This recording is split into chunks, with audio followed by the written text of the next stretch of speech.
자, 이번 시간은 조세 정책 관련한 문제 살펴보겠습니다. 조금 이제 경제론이랑 엮여서 좀 이제 사람들이 어려워하시는 부분 중에 하나가 되겠고요. 자, 무조건 맞춰야 돼요. 그래서 조세 정책 관련해서 최대 두 문제, 자그마한 한 문제 구성됩니다. 최근에 이슈가 됐던 주제가 조세 분류라고 하는 주제가 이슈가 됐죠. 그래서 2차 과목 세법하게 되면 아주 날로 먹는 문제 중에 하나가 되겠습니다. 그래서 우리가 이제 보유 단계 내는 세금, 요걸 가지고 출제 포인트를 삼아냈는데요. 자, 먼저 전체적인 그림 보겠습니다. 자, 취득 단계 내는 세금, 보유 단계 내는 세금, 양도 단계에서 내는 세금이라고 해서 이 조세 중에서 지방세라는 개념이 있고 국세라는 개념이 있죠. 그래서 지방세라고 하는 것은 지자체장이 세금을 부과하는 것이다. 그 다음에 이제 납세지는 부동산의 소재지가 어떻다? 납세지가 되게 된다. 국세라고 하는 것은 자, 바로 국가가 세금을 부과하는 것이다. 그래서 바로 그 납세 의무자의 주소지가 납세지가 되게 된다. 이렇게 일단 전제를 삼게 됩니다. 자, 그래서 자, 먼저 취득 단계 내는 세금, 취득세, 등록면허세 기본 되겠고요. 취득세, 부가세로서 지방교육세, 농어촌 특별세 등이 있게 됩니다. 자, 그리고 나서 최근 문제에서 두 번 연속 나왔던 게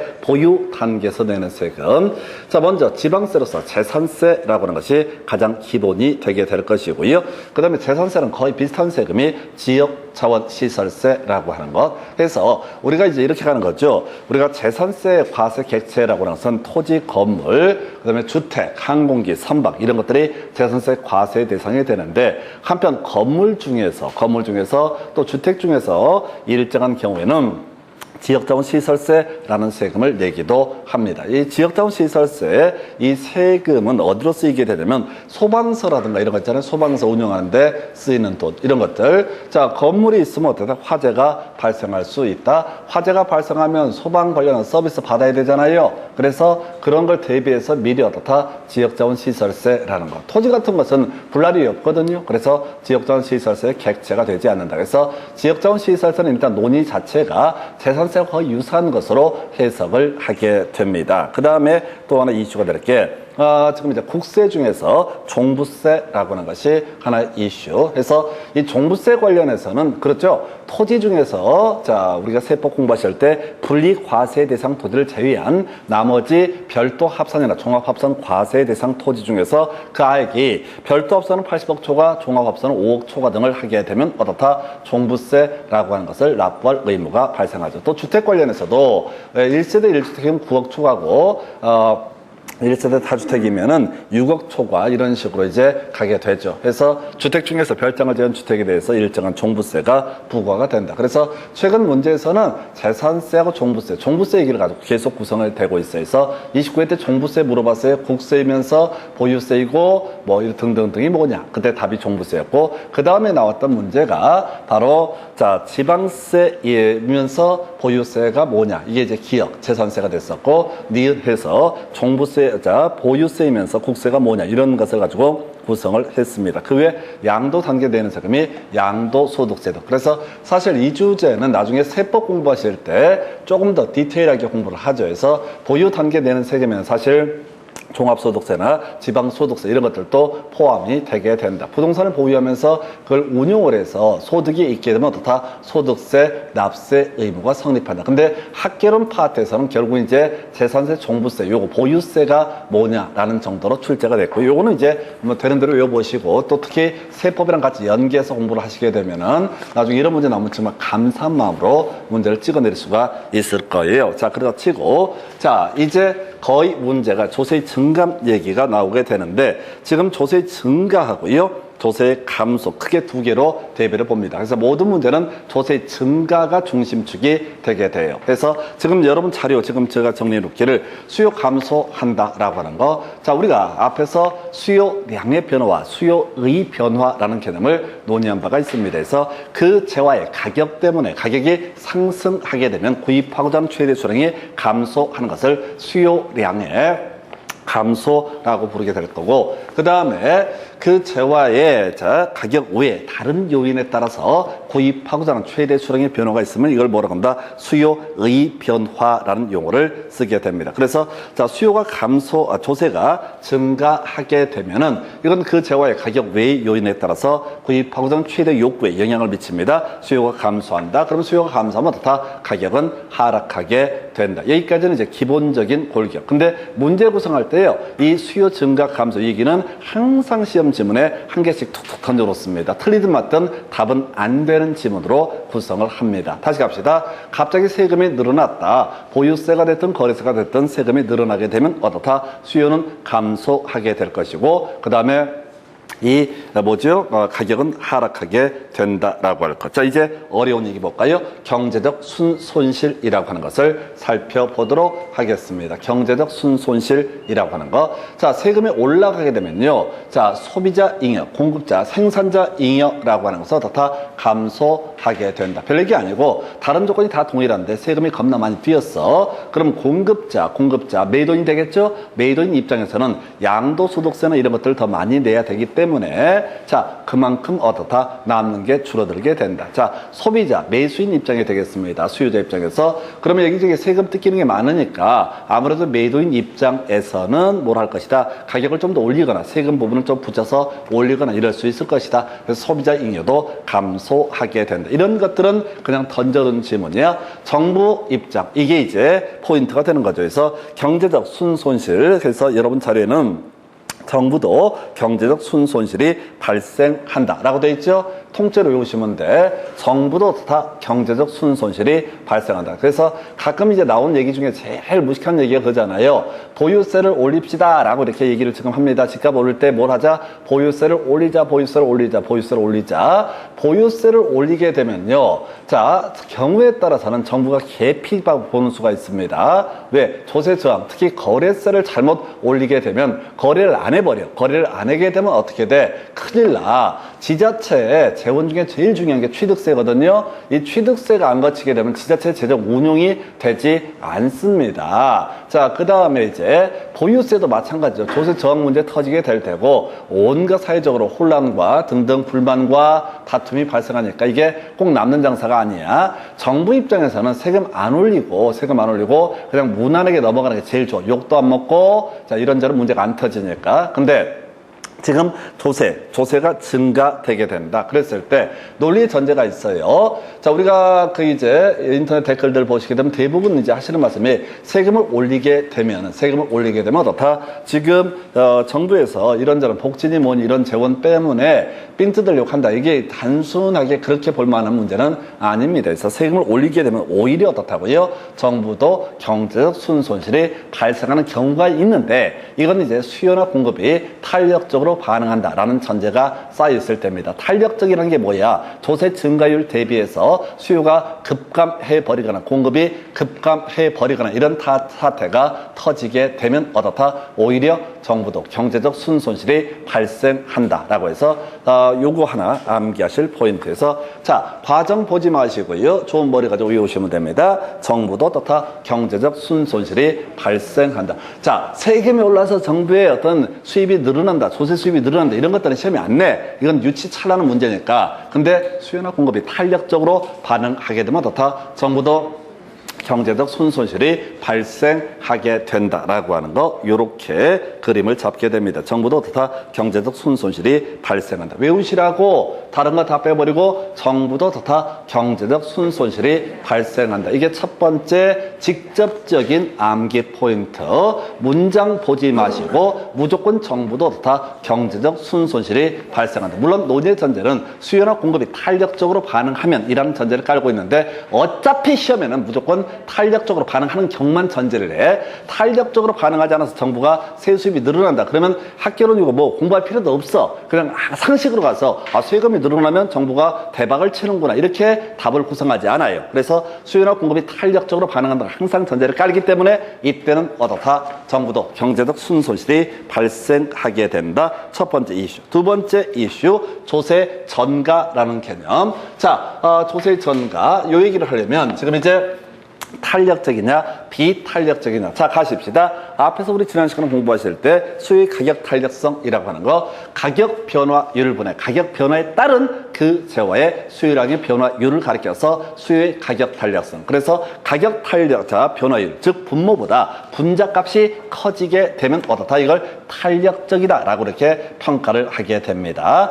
그 다음에 이제 이 가격 변화율 대비 수요량의 변화율이 작게 되면은 이걸 비탄력적이다. 그래서 일단 스토리를 이렇게 가야 돼. 탄력적이다라고 하면은 언제든지 어떻다? 움직일 수가 있다. 이런 논리 구조가 되는 거죠. 이에 비해서 비탄력적이다. 그러면 어떻다? 움직일 수가 없다. 오도 가도 못하는 상황이다. 이걸 뭐라고 합니다? 비탄력적. 그래서 우리가 수요의 가격 탄력성하고요 공부했던 주제 중에 하나가 수요의 가격 탄력성이라는 개념하고, 자, 임대료 총수입의 관계를 자 살펴봤을 때 다 수요의 가격 탄력성이 탄력적이다. 그러면 임대를 올렸을 때 어떻다? 총수입은 감소하게 된다. 근데 수요의 가격 탄력성이 비탄력적이다라고 전제가 되게 되면 이때는 어떻다? 총수입은 어떻다? 증가하게 된다. 다시요. 자, 수요의 가격 탄력성이 첫 번째 비탄력적이다. 이런 상태에서 임대료가 상승하게 되면, 임대료를 올리게 되면 총 수입이라고 하는 것은 어떻다? 증가하는 모습을 보여주게 된다. 가볼까요? 자, 지금 월세 50만 원 받고 있는데 이 세입자 이것들이 딴 데 갈 데가 없는 상태야. 온 동네 임대주택이 하나도 없는 상태야. 그래서 60으로 올려받더라도 이 세입자가 옮겨갈 수 없으니까 어떻다? 이때는 임대인의 임대료 총수입은 어떻다? 증가하는 모습을 보여주게 된다. 그런데 자, 탄력적이다라고 한번 전제를 해보겠습니다. 자, 그리고 임대료가 상승을 시켰다라고 했을 때 이때 총수입이라고 하는 것은 어떻다? 감소하게 된다. 자, 온 동네 월세 50인데 내가 무슨 용가리 통뼈라고 월세를 만약에 난 70을 받겠다라고 발표를 딱 했어. 임차인들이 저런 미친 새끼가 있나 해서 다 옆집으로 이사를 가버려. 이걸 우리가 뭐라고 한다? 탄력적이다라고 얘기한다. 그럼 그 집은 다 공실이 돼서 어떻다? 임대료 총수입은 감소하게 된다. 지금 뭔 얘기하려고 이 얘기를 던져놓냐면 탄력적이다라고 하는 얘기는 누구야? 선택의 여지가 많은 상태를 가리켜서 뭐라고 한다? 탄력적이다. 비탄력적이라는 얘기는 오도 가도 못하는 상태를 가리켜서 뭐라고 한다? 비탄력적이다라고 전제를 깝니다. 다시 개념 자체를 잡아야 돼. 탄력적이다라는 얘기는 언제든지 하여튼 수많은 건물주 내 눈에 띄기만 해봐. 확 방 빼서 가버릴 거야. 이걸 우리가 뭐라고 한다? 탄력적이다. 그 다음에 자, 이 건물주하고 안 마주치려고 될 수 있으면 오도 가도 못하니까 혹시 임대를 올려달라고 할까봐 눈치 보고 있는 것을 비탄력적이다. 그래서 이제 갑니다. 조세가 증가합니다. 세금을 증가시키게 됩니다. 자, 그 다음에 이제 임대인하고 임차인, 이걸 우리가 공급자와 수요자 이렇게 해석합니다. 공급자와 소비자라고 해석을 합니다. 그래서 누가 더 비탄력적이냐 해서 비탄력적인 사람, 이 사람이 세금을 온팡 뒤집어 쓰게 된다. 해서 어떤 임대주택에 대해서 그동안 내지 않았던 재산세가 100만 원이 더 추가가 부과가 됐다. 근데 만약에 임차인이 더 비탄력적이다, 오도 가도 할 방법이 없다, 그러면 어떻다? 세금을 전가시키더라도 그걸 떠안을 수밖에 없다라고 이렇게 해석하는 거죠. 근데 임차인이 언제든지 이사를 갈 수도 있고 갈 의사가 충분한 상태인데 이번에 세금 올랐다고 해서 월세를 올리겠다고 개수작을 해? 그럼 바로 방 빼버립니다. 그러면 이게 바로 임대인이 어떻다? 더 비탄력적이다라고 해석을 하는 거야. 그래서 더 비탄력적인 사람이 자, 세금을 온팡 뒤집어 쓰게 되는 현상을 가리켜서 조세 전가라고 부릅니다. 자, 원래 조세 전가의 개념은 납세 의무자하고 누구하고 지금 납세 의무자하고 실제 담세자가 달라지는 현상을 가리켜서 뭐라고 한다? 조세 전가라고 부릅니다. 그래서 우리가 기억할 것은 뭐라고요? 비탄력적인 사람, 완전 비탄력적인 사람이 어떻다? 전부 세금을 부담한다 해서 수요자가 됐든 공급자가 됐든 완전 비탄력적인 사람이 어떻다? 전부 세금을 부담하게 된다라고 해서 수요자가 됐든 공급자가 됐든 완전 비탄력적인 사람이 어떻다? 전부 세금을 부담한다. 다만 해석을 할 때요, 매도인이 있고 매수인이 있다, 임대인이 있고 임차인이 있다. 이때 공급자가 누구냐라고 했을 때 매도인을 공급자, 임대인을 공급자, 매수인을 수요 수요자, 그 다음에 임차인을 뭐라고 한다? 수요자라고 이렇게 전제가 돼야 돼. 그래서 수요가 됐든 공급이 됐든 완전 비탄력적인 사람이 어떻다? 전부 세금을 부담을 하게 된다라고 하는 거. 이렇게 해서 지금 어려운 얘기 봤습니다. 자, 어떤 조세가 소리를 이렇게 가볼까요? 세금이 상승합니다. 조세가 증가하게 됩니다. 이에 따른 효과 첫 번째 이슈가 되는 거. 자, 수요자는 공급자 입장에서는 자, 그 잉여라고 하는 것은 어떻다? 자, 조세가 증가하게 되면은 이에 따라서 자, 공급자, 생산자 잉여 감소하게 된다. 소비자 잉여 어떻다? 소비자 잉여도 감소하게 된다. 남는 게 없다. 세금으로 뜯기니까. 그러면 얘들이 뜯긴 게 많으면 정부도 어떻다? 자, 이익이 발생한다. 아니, 정부도 경제적 손실이 발생할 수 있다라고 하는 것. 그래서 특이한 경우 정부도 경제적 손실이 발생하는 경우를 갖고 쟁점을 삼아내게 되고요. 자, 하여튼 세금이 부과가 됐다라고 했을 때 그럼 누가 세금을 부담을 할 것이냐라고 하는 거. 비탄력적인 사람이 어떻다? 더 많은 세금을 부담한다. 공급자가 완전 비탄력적이다. 그럼 공급자가 전부 세금을 부담하게 될 테고, 소비자가 자, 임차인이 비탄력적이다. 오도 가도 못한다. 그러면 자, 소비자가 전부 세금을 부담을 하게 된다라고 하는 거. 그래서 이게 결국은 정부도 경제적 손실을 발생한다. 완전 비탄력적인 사람이 어떻다? 전부 세금을 부담한다. 이게 미리 암기가 되어 있어야 합니다. 왜? 지문에서 구성할 때 조금씩 표현들을 바꿔서 헷갈리게 이렇게 만들거든요. 그럼 우리가 이제 공부에 가실 때 기본 틀이 암기가 되어 있으면 약간 표현들이 흔들리더라도 그게 별 문제가 안 돼요. 근데 기본 틀이 제대로 암기가 안 돼 있는 상태에서 표현을 흔들어 버리게 되면 이게 뭔 얘기를 씹으려는지 감을 못 잡게 됩니다. 그래서 제가 이제 계속 드리는 말씀이 그거예요. 공부라고 하는 것은 제가 해보니 느낀 건데 그냥 기초를 탄탄히 다져가는 거예요. 나중에 투자론 이런 거 얘기할 때도 가유순전으로라든가 기본 공식 가유순전으로만 정확히 세팅을 잡게 되면 뒤에 조금만 노력하시면 나머지 수익률이나 승수법이나 이런 것들 다 해결해 낼 수도 있고 쇼부를 볼 수가 있어요. 근데 그 기초가 쉬워서 대충 하고 넘어가게 되면 뒤가 전체가 무너져 버립니다. 여기서도 마찬가지예요. 기본 구조 일단 답을 외우자. 자, 조세가 증가됐을 때 수요 감소하게 될 것이고 가격은 하락한다. 생산자 잉여, 소비자 잉여 모두 감소하는데 정부도 손해를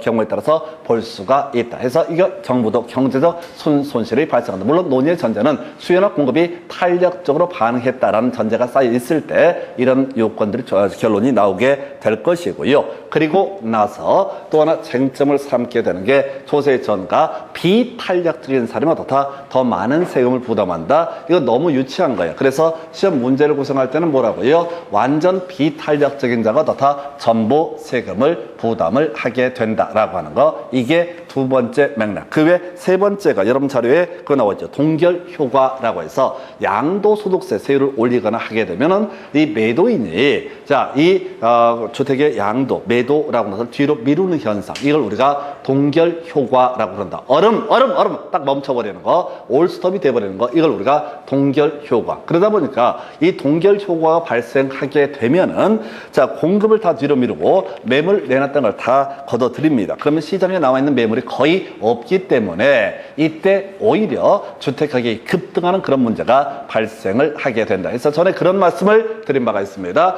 자, 주택 서울에서 한 3년 전에도 시끄러웠어요. 3년 됐구나.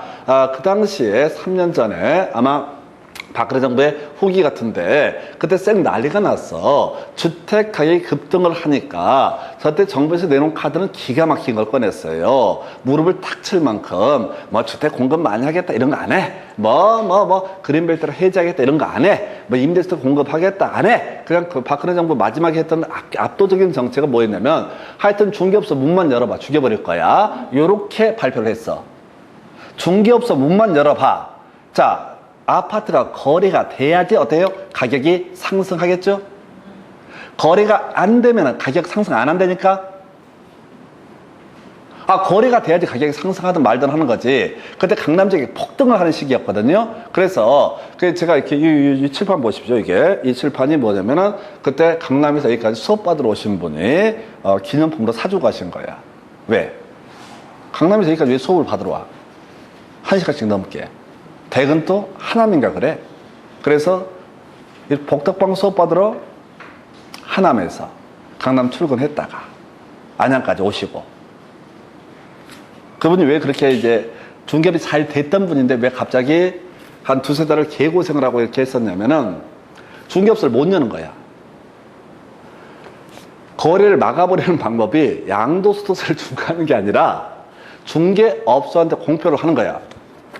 오늘 예를 들어서 강남구 일원동 일대 중개업소 단속 나갑니다. 그 뭐냐면 당신들이 개업 공인중개사, 소속 공인중개사에서 혹시라도 그 몇 년 사이에 불법 행위가 있었다면 마음의 각오를 하는 게 좋을 거다. 탈탈 다 타는 거야. 확인 설명서 다 내용 확인하는 거야. 그래서 어떤 이유로 해서 토지대장을 깜빡 빼놓고 첨부를 안 했다. 우리 확인 설명서 보존기간 3년이거든요. 근데 거기에는 이제 법에서는 확인 설명서, 등기사항 증명서 등을 다 첨부하게 돼 있다고. 근데 토지대장 증명서, 토지대장 이런 건 별 필요가 없거든. 등기부분 보면 제일 확실한 거니까. 그래서 개공 중에서 게으른 인간들은 토지대장을 출력을 안 하고 등기사항 증명서만 첨부를 해가지고 한 거야. 그러면 설명의 근거 자료가 부실하거든 250만 원 과태료입니다. 우리가 공부할 때는 확인 설명 관련해서 500 이하의 과태료. 자, 기억 한번 해볼까요? 공인중개사법에서 500 이하의 과태료, 국토부 장관이 때리는 게 거래정보사업자 협회 관련해서 500 이하, 시도지사가 500 때리는 게 정당한 사유 없이 연수교육 받지 아니했을 때, 등록관청에서 확인 설명하고요, 부당한 표시 광고하면 어떻다? 500 이하의 과태료. 그러니까 그 당시에 강남 지역을 초토화시켜버리는 거야. 중개업소에 사무소가 사람이 앉아있을 수가 없어. 왜? 문만 열고 있으면 와갖고 구청 직원들이 다 조사를 하는 거야. 그러면 설령 불법 행위가 없다 할지라도 일이 안 되잖아. 무슨 수사관들처럼 와서 계속 소리 뒤지고 있다고 쳐봐. 손님 왔는데 누구세요? 아, 구청 직원이에요. 뭐 하세요?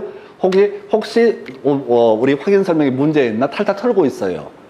이렇게 할 수가 없으니까 아예 거래를 막아버렸던 게 그 중개업소를 문을 닫겠던 겁니다. 그래서 그 당시 9월, 8, 9, 10월 이렇게 한 3달 동안 거의 문 열 수 있는 날이 거의 없었어요.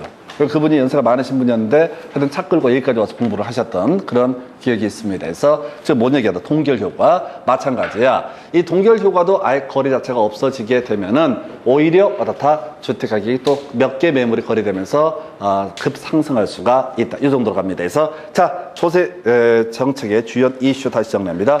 항상 가십시다. 조세 증가부터 얘기하기 시작해. 조세가 증가되게 된다. 감소는 당연히 수요 증가 이렇게 가는 거니까 별 따져물을 실기 없고, 조세가 증가가 되면은 수요가 감소하고 가격은 하락하게 될 것이다. 이게 일반적인 논의가 될 테고요. 자, 그 다음에 자, 공급자 입장에서 생산자 잉여 감소하고, 소비자 입장에서 수요자 입장에서 소비자 잉여 감소한다. 근데 정부도 그 세금 올랐다고 해서 딱 떼돈을 버는 것이 아니라 경제적 순손실이 발생할 수 있다라고 하는 거. 그 다음에 어려운 게, 자, 비탄력적인 사람이 어떻다? 더 많은 세금을 부담한다. 시험 문제 구성할 때는 항상 완전 비탄력을 던져줘요. 완전 비탄력적인 사람이 전부 세금을 부담한다. 그게 수요자가 됐든 공급자가 됐든. 그리고 동결 효과, 오히려 주택가격 급등의 원인이 될 수가 있다 해서 여기까지 해서 오늘 조세 정책까지 보셨고, 다음 시간에 나머지 이어갑니다. 수고하셨습니다.